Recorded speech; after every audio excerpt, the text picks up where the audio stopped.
Podcast La 100. Te damos la bienvenida al podcast Legalmente de La 100. Hoy vamos a hablar acerca de la historia clínica, aprender los derechos del día a día y en este caso algo del derecho a la salud. Es un tema importante porque la historia clínica permite ejercer otros derechos. Allá vamos. Legalmente. La historia clínica es un documento donde se asienta el historial del paciente. ¿Qué diagnóstico tiene? ¿Qué intervenciones se le practican? ¿Qué se le dice? ¿Qué se le aconseja a nivel médico? Completarla es un acto médico y es fundamental hacerlo de manera clara y precisa. En varios juicios de mala praxis, lo primero que se analiza es justamente la historia clínica y si tiene defectos, ya de por sí puede implicar una presunción en contra del profesional médico, así que también desde la perspectiva de la gente que trabaja en salud es importante tener como recaudo el completar la historia clínica de manera precisa, completa, veraz, sin alteraciones, sin dobles sentidos, que sea un documento que permita reconstruir qué pasó con ese o esa paciente en un tiempo determinado. Algo que es fundamental y a veces no somos tan conscientes en términos de datos personales es saber que la historia clínica nos pertenece a cada persona que es titular de esos datos personales. No es ni del hospital, no es del médico, no es de ninguna institución ni de la obra social, es del paciente que tiene derecho a esa historia clínica y es titular de esos datos personales. Tiene derecho de acceso, de pedir una copia certificada, de saber qué se asentó ahí. No hay necesidad siquiera de dar alguna explicación o causa de por qué se pide. Es un derecho pedir la historia clínica. Entonces, ¿cuáles son los aspectos prácticos de esto? ¿Qué tenemos que saber?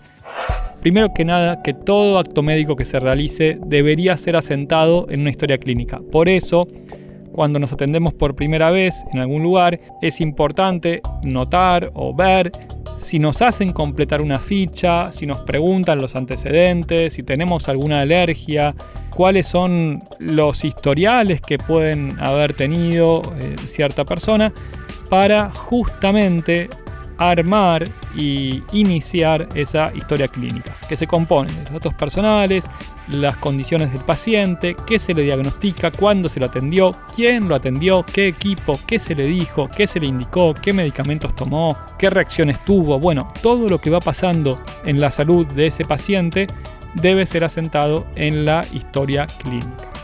Entonces, primero que nada es saber que un lugar tiene esa historia clínica o debería tenerlo.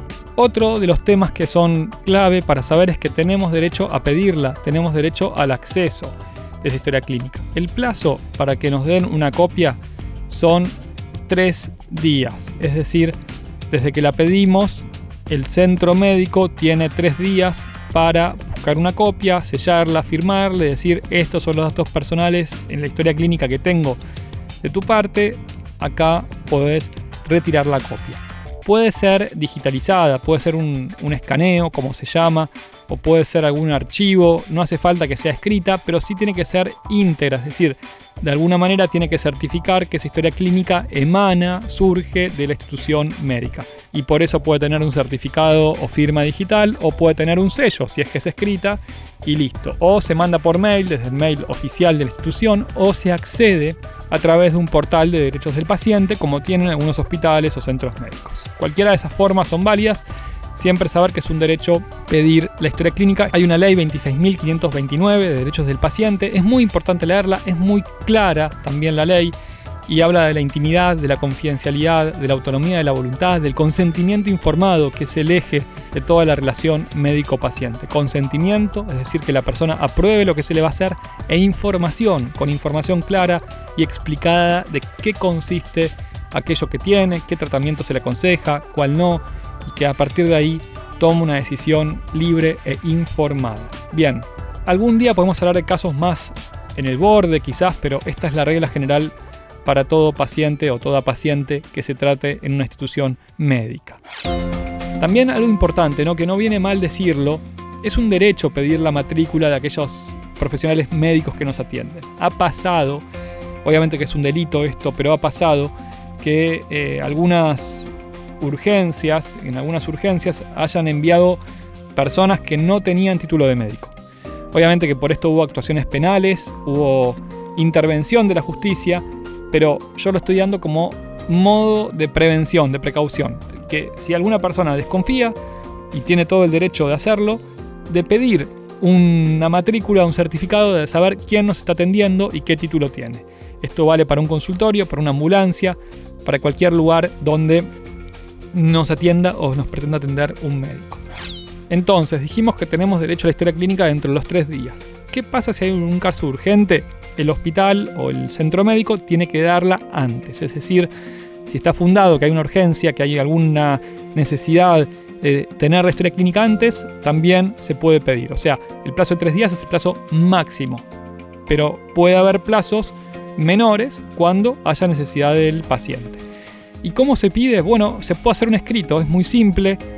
Por ejemplo, ahí en la página web de Derecho en Zapatillas yo subí algunos modelos para pedir la historia clínica, y también en el cafecito, que es cafecito.app/Derecho en Zapatillas, hay un modelo gratuito que la persona puede bajar y adaptar para pedir la historia clínica. Y si algún lugar no la da y hay necesidad de tener algún patrocinio letrado y demás, se puede ir a acudir a la Defensoría de la Ciudad, Defensoría del Pueblo, de la Nación, o cualquier patrocinio gratuito para ejercer ese derecho. Es una acción sencilla que tiene que hacerse para pedir esa historia clínica.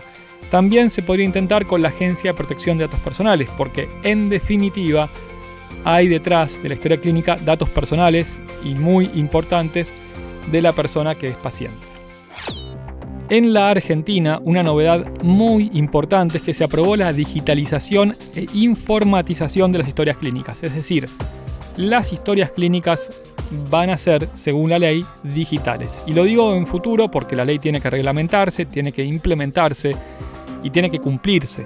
Algo que en Argentina a veces tenemos un cierto delay o demora en que se haga. Pero está.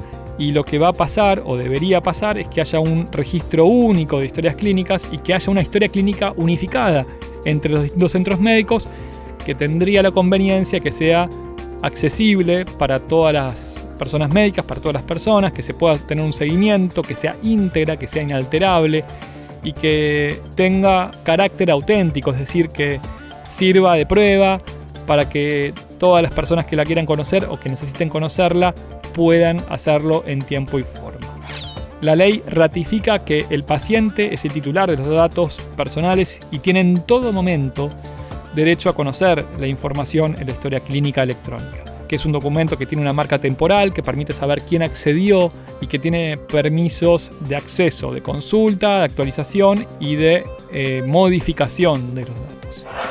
Lo básico para saber y para que te lleves es que tenés derecho a conocer la historia clínica, que la podés pedir, que es gratuito el acceso, que no pueden cobrar un peso por tener una copia, por lo menos de tanto en tanto. Obviamente si pedís copia todos los días, bueno, ahí vemos, pero una copia de tanto en tanto con una frecuencia normal tiene que ser gratuita, y que los datos son tuyos, son del paciente, de cada paciente, y que hay derecho a conocerlos.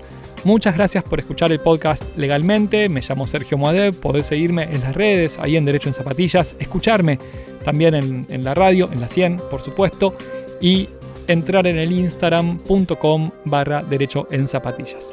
Gracias por escuchar. Hay más episodios a los que te podés suscribir.